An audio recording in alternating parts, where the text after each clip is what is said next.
Home distilleries కి సంబంధించి తీసుకుంటే ఆ శాఖ మంత్రి ప్రెస్ మీట్ పెట్టి నాకు సంబంధం లేదు కార్పొరేషన్ కి బెవరేజెస్ కార్పొరేషన్ ఇచ్చుంటది అనేటువంటి మాట కూడా మాట్లాడిండు ఆ రోజు పరువు నష్టంతో పాటు బెవరేజెస్ కార్పొరేషన్ కి సంబంధించి వాళ్ళు ఇచ్చుంటారు పర్మిషన్స్ అని. మీరు కూడా గతంలో కార్పొరేషన్ చైర్మన్ గా చేశారు, అంటే బెవరేజెస్ కార్పొరేషన్ కాకపోయినా ఒక కార్పొరేషన్ కి చైర్మన్ గా చేశారు. నిజంగా కార్పొరేషన్లు అనేటువంటివి అంత ఇండిపెండెంట్ గా పనిచేస్తే ఆ శాఖకి సంబంధించినటువంటి ఆ శాఖ పేషీకి ఇన్ఫార్మ్ చేయకుండా కార్పొరేషన్లే ఇండివిడ్యువల్ గా నిర్ణయాలు తీసుకునేంత స్వతంత్రం ఉంటుందా కార్పొరేషన్? 100% కాదండి.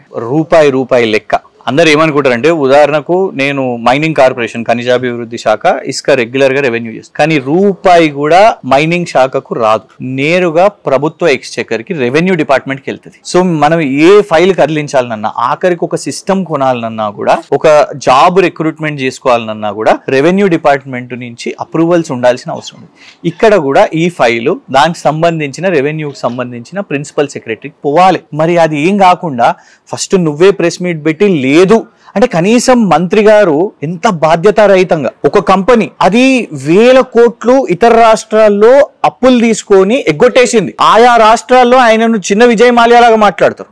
అది రుణాల గురించి అరెస్ట్ అయిందండి, జైలుకు పోయినరు, లైసెన్స్లు రద్దయినాయి, అధికారికంగా ప్రభుత్వాలు అసెంబ్లీలో మాట్లాడినాయి, మంత్రులు దాని గురించి మాట్లాడాల్సిన పరిస్థితి. అట్లాంటి కంపెనీని నువ్వు ఇక్కడ తీసుకొని వచ్చినప్పుడు దానికి 1000 కోట్ల ఆదాయమో లేకపోతే వ్యాపారమో ఇక్కడ తీసుకొని రావాలని ప్రయత్నం చేసినప్పుడు కనీసం నువ్వు బేసిక్ కనుక్కోవాలి కదా. రాజ్యాంగానికి ప్రమాణ స్వీకారం చేసి నువ్వు మంత్రి పదవిలో కూర్చొని ఉన్నావు. నంబర్ 1 అది చేసినావు, నువ్వు బెదిరించినావు, మీడియాను బెదిరించినావు, పరువు నష్టం దావా ఇస్తావు. తర్వాత సెకండరీ ఏమన్నావు, నువ్వు బెవరేజెస్ కార్పొరేషన్ వాళ్ళే ఇచ్చిర్రు, నాకు దాని గురించి సమాచారం లేదని చెప్తూ, ఆ కంపెనీ చాలా గొప్ప కంపెనీ, ఆ కంపెనీ ఎన్నో రాష్ట్రాల్లో వ్యాపారం చేసింది, మేడ్ ఇన్ ఇండియా, ఇది అదని ఆ కంపెనీ గురించి గొప్పలు చెప్తివి. అంటే నువ్వు వకాల్తా పుచ్చుకున్నావు అన్నట్టే కదా. నీకు ఎట్లా తెలుస్తుంది ఆ కంపెనీ గురించి? ఇక్కడనే అర్థమవుతున్నది మంత్రి గారు. మరి ఎందుకంటే ఇప్పుడు వెనక్కి తీసుకున్నారంటే సరిత గారు దీన్ని కేవలం వదిలేయడం కాదు, దీని మీద విచారణ జరగాలి. మీరు ఇష్టం వచ్చినట్టు కంపెనీలకు చేస్తారంట, ఎలాంటి టెండర్ ప్రాసెస్ లేదు, ఏమీ లేదు, టెండర్లు లేకుండా మీరు కంపెనీలకు ఇచ్చేస్తారంట. బీఆర్ఎస్ పార్టీ ప్రజలు అందరు తిరగబడేసరికి నువ్వు వెనక్కి తీసుకుంటావంట. ఎన్ని ముడుపులు వచ్చినాయో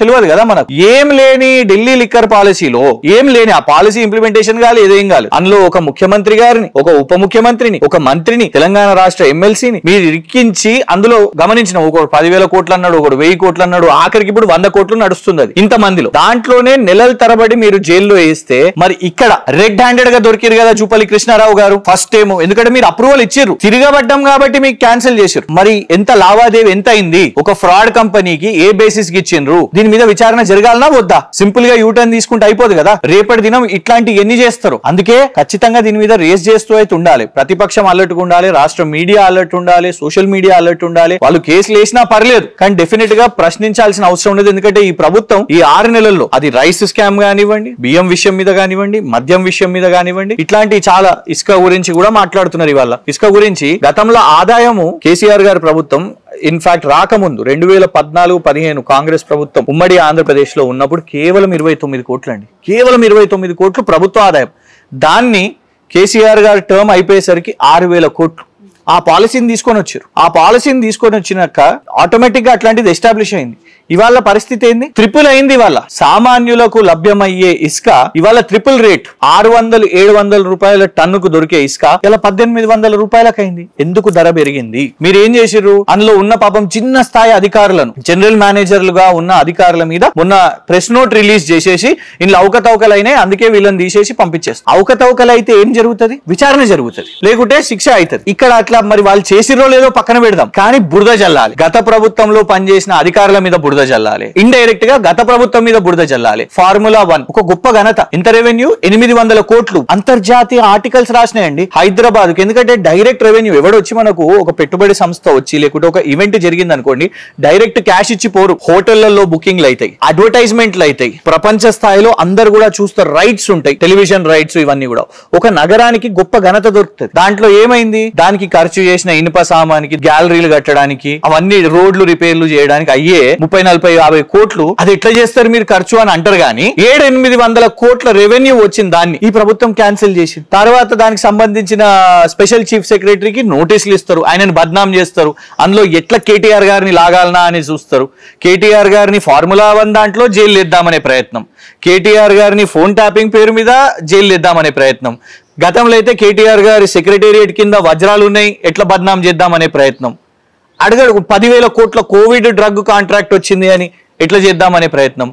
సోషల్ మీడియాలో పెట్టే పోస్టులు దిలీప్ కొంతం గారు లోగో పెడితే దాని వెనుక కేటీఆర్ గారు ఏమన్నా ఉన్నారా చూద్దాం. క్రిషాంక్ ఫోన్ తీసుకుంటే ఫోన్ కావాలి ఒక ఫోన్ అండి పోలీస్ కస్టడీ అడిగిరు తెలుసా ఈ కేసులో. ఫోన్ కావాలి మాకెందుకు, ఇంట్లో కేటీఆర్ గారిని ఏమన్నా ఇరికిద్దామా, ఆయన ఏమైనా పెట్టిండా, మెసేజ్లు పెట్టిండా, ఎందుకంత ఫోను కొత్తగా.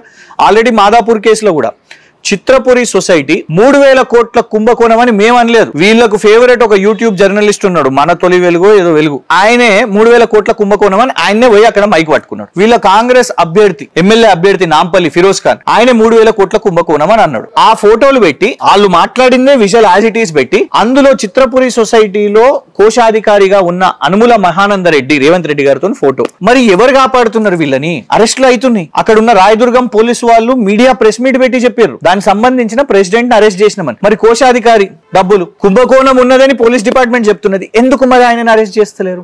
దీన్ని ప్రశ్నిస్తే కేస్ మొబైల్ ఫోన్ సీజ్. ఒక మొబైల్ ఫోన్ ఆల్రెడీ తీసుకున్నారు, మళ్ళా రెండోసారి కేసు ఇస్తారు, మళ్ళా మొబైల్ ఫోన్ కావాలి. అందుకే ఇక్కడ టార్గెట్ మేము కాదు, టార్గెట్ కేటీఆర్, టార్గెట్ కేసీఆర్, ఎట్లా వీళ్ళని బద్నాం చేద్దామని దీని మీదే ఫోకస్ పెట్టుకొని నడుస్తున్నది వీళ్ళ ప్రభుత్వం.